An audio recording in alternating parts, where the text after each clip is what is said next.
নমস্কার, মিষ্টি হয়ে কিচেনে আপনাদের সবাইকে স্বাগত। আজকে মঙ্গলবার, আজকে আবার ভীম একাদশী। তো ঠাকুরের মানে ভোর 5টায় উঠে সমস্ত কাজকর্ম সেরে ঠাকুরের পুজো দিয়ে নিলাম। একটু কুল আর মিষ্টি একটু শশা দিয়ে আগে ভোগ দিলাম, তারপর একটু গীতা পড়ে নিলাম। যে মে মতমিদং নিত্যমনো তিষ্ঠন্তি মানবা শ্রদ্ধাবন্ত হন সুয়ন্ত মুচ্চন্তে দেহপি কর্মভি। তারপর ভোগ টোক তুলে আমি পাখিদের একটু খেতে দিলাম। তারপর ছেলেমেয়ের আজকে পরীক্ষা আছে, আগে পোশাকটা গরম জলটা আমরা খেয়ে নিয়ে তারপরে মেয়ে খেলো দুধ চোকস খেয়েছে, আর ছেলে দুধ কমপ্লান বিস্কিট খেয়েছে। এখন পরীক্ষার সময় একটু ওরা ভাত খেতে চায় না, একটু তাড়াতাড়ি চলে আসে, সেই জন্য। তারপরে একটু ওরা 7টা 15 বেরিয়ে গেল স্কুলে।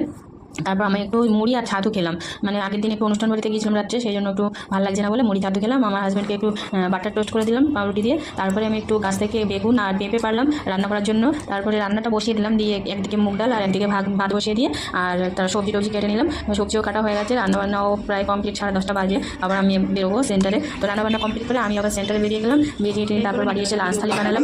যদি ভালো লেগে থাকে আমার ভিডিও